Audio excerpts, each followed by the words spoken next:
Saudara Presiden AS Donald Trump mengumumkan militer Amerika Serikat menyerang 3 situs nuklir Iran. Trump mengumumkannya secara langsung mendukung upaya Israel untuk menghancurkan program nuklir Iran. Trump mengatakan serangan yang sangat berhasil terhadap 3 situs nuklir di Iran telah dilakukan.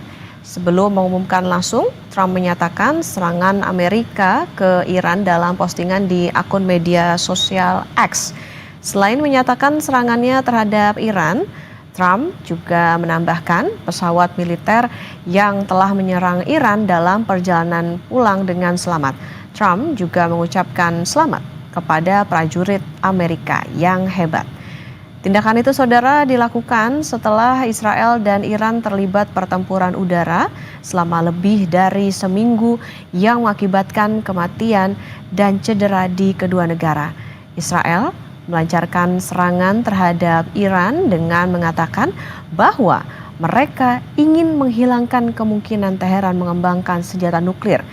Iran berpendapat bahwa program nuklirnya untuk tujuan damai.